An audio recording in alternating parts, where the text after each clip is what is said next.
Welcome to this month's edition of the Mayor's Corner. Donald Hewish here, coming to you from the Douglas Williams House, this beautiful museum that we have here in Douglas that deals with the history of Douglas. So come on inside, we'll look at the Williams House and then we'll see a little bit about what's going on in Douglas. Come on in with me. Here we are inside the Douglas Williams House living room. As you can see as we look around, it's a beautiful setting with furniture from the era that we have. We also have they have a beautiful show on the doctors that were here in Douglas. Great history all the way around. This is a beautiful building.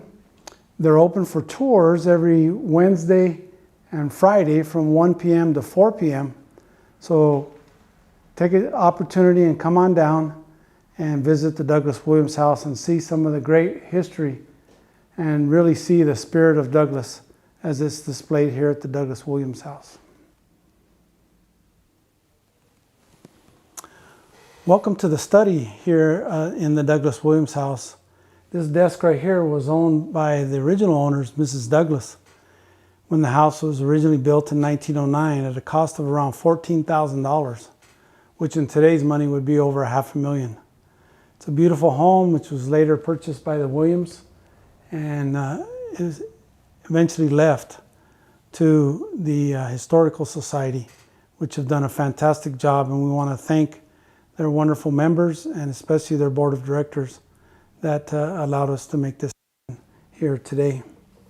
As far as some of the news of what's going on in the city, there's a Douglas Educational Partnership Council that has begun here in Douglas that includes people from the city, DUSD, Omega, City of Douglas, Cochise College, the University of Arizona South, the County of Cochise, Chiricahua, and other agencies and stakeholders. You're invited to attend these meetings. Myself, Councilman Grijalva, and Interim City Manager Luis Pedrosa attended the last meeting, where the discussion was about how we can all work together for a strong education in Douglas. Our local school districts are fantastic, but we as a community also need to be participants in making sure education is the best and always remains the best here in Douglas. We continue to work with the family of Sergeant First Class Frank Bejar, whose many of you know whose remains were found recently and are going to be returned home here to be buried in Douglas. We're working with the family members to make sure that this happens. The American Legion has been very much involved, and other concerned citizens in the city of Douglas that want to make sure that this young man who served from Douglas is honored properly when his remains are returned home for his eternal rest. We also held a town hall recently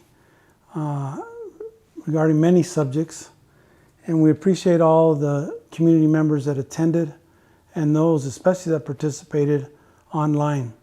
It was a great informational meeting, and I think it was very, very successful. As many of you may know, we're in the middle of Hispanic Heritage Month, which is September 15th through October 15th.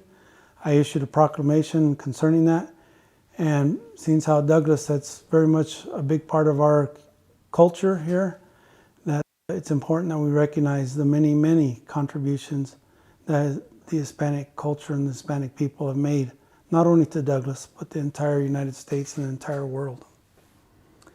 We'd like to invite everyone to an upcoming event with our partnership with Arizona at Work. We'll be holding a job fair October 8th from 9 a.m. to 1 p.m. at the Visitor Center here in Douglas. So if you're a business looking for employees or someone that's seeking employment, this is a great opportunity to be able to see what's out there and be able to hopefully find employment here in Douglas. Now an update on the port of entry. We're being told that the House of Representatives at the national level will be considering the Infrastructure and Jobs Act that contains funding for our two port of entry projects, one for the new commercial port of entry and also for the modernization of the existing Raul H. Castro port of entry. We're being told that those projects are still within the bill and hopefully will be passed by Congress this week, and then that will allow us funding as early as October, because October 1st is the beginning of the fiscal year at the federal level. So we're excited about that. A little update on the Mexican side of the project. We met recently with the Presidente Municipal, Mr. Montaño Durazo, who was reelected here recently in Agua Prieta, regarding funding on the Agua Prieta side for the project. Also in that meeting was their head of the aduanas. Many of you may not know, but the Mexican military has been asked to go in with the aduana projects in Mexico to up the enforcement that's happening. Recent Facebook and other media made it seem like there was funding being made available for the new port of entry. Those reports were in error. Sadly, we found out the other day that money is for the upgrade in technology within the existing ports of entry. So we still need to work hard and be able to help urge the Mexican government to fund their side of the project also. We'd like to thank all those that participated in our survey regarding the dog park. Staff is analyzing that information now. We have a lot of good information, and so we'll be analyzing that and making sure that what would be best and how we handle dog park in Douglas. Parks and Rec staff has also been meeting with the Douglas Amateur Girls Softball League to discuss replacement of the infield dirt there at their field in Joe Causey Park.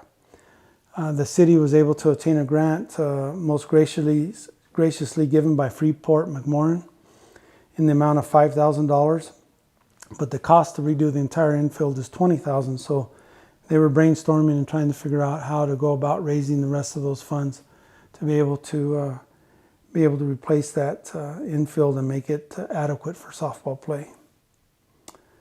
We're also continuing the cleanup of our right-of-ways, as you know, with these wonderful rains that we've received. That there's lots of weeds, and so we're working on that diligently. We're able to get prison crews back to help us for that, which we greatly thank the warden out there for being able to make that happen. If you've been to the cemetery lately, hopefully for not a sad event, but be able to visit some of your loved ones, you'll see some improvements that have been going on out there. The restrooms have been totally renovated and now are ADA compliant, which is great to have. We've also chip sealed the roads out there to make them more drivable. We've replaced some busted water lines and such. Again, it's important that we maintain that out of respect to those that have sacrificed so much for making Douglas so great. They're also working on a tree donation and a bench donation program that hopefully we can roll out shortly after the first of the year as we prepare for planting in the spring season.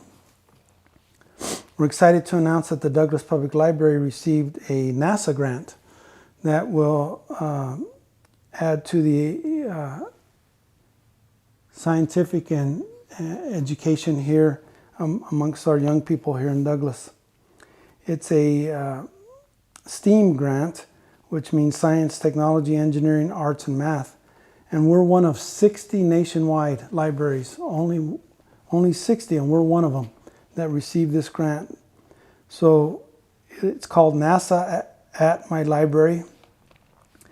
We will be holding public programs that explore NASA science and technology, specifically around NASA's newest Next Generation Telescope launch, which will be in fall of 2021. The first telescope images in spring of 2022, and as part of the collaborative summer library program, which will take place next summer in 2022. It's exciting, and we're very happy to see that happen.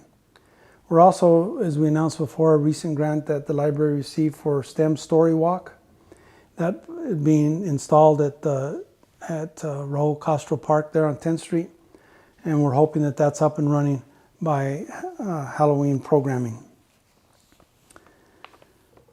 As many of you know, October is Domestic Violence Month. Our police department will be hosting a domestic violence vigil on their front lawn on October 12th, beginning at 6 p.m. in remembrance of those victims who have died as a result of domestic violence and to honor those survivors who continue to fight. Please come out and join us with this important awareness, as domestic violence has no place in our society, and we need to do all possible to educate people of the great harm that this causes in our homes and in our families. And this is a way to show support and also to help bring awareness so we can strengthen the families here in Douglas. A couple of nights later, on October 14th, the police department will be hosting our first National Night Out event as an open house at the police station from 4 to 6 p.m. It's open to all the public, and I'm sure the young and the old will want to come see those wonderful police cars, military vehicles, and other city equipment that we'll have down there for people to explore and provide tours. And we'll have free giveaways along with hot dogs, chips, and sodas for those that come to participate. You know, the month of October means Halloween. The Parks and Rec will be holding a trunk or treat on Friday, October 29th at Veterans Memorial Park. I know that's a night of a home football game, but because the kids are dressed up at school that Friday, and we felt it only prudent to be able to have that continue on that afternoon at the park. And then a nighttime event, a movie in the park, which this year will be The Addams Family. So come out and enjoy that and be able to participate in that wonderful activity. And again, we'd like to thank the Williams House board of directors and their wonderful staff that's here at the Williams House. They're doing much improvements here. They're doing improvements out in the yard, which will allow people to be able to host gatherings here. So if you have an upcoming wedding planned for springtime or such, you may want to consider this as a venue to be able to have it. But again, I'd encourage everyone to come down and visit this wonderful asset that we have in our community. And again, we'd like to thank especially their president, Mario Novoa, who has graciously opened this to us today so that we can film the Mayor's Corner. And one last thing, I want to thank all of you for being such a positive example of Douglas. And it's showing. And people that come here notice it. So keep up the good work. And always remember to be positive about Douglas, because each of us are ambassadors. So thank you very much, and we'll see you next month.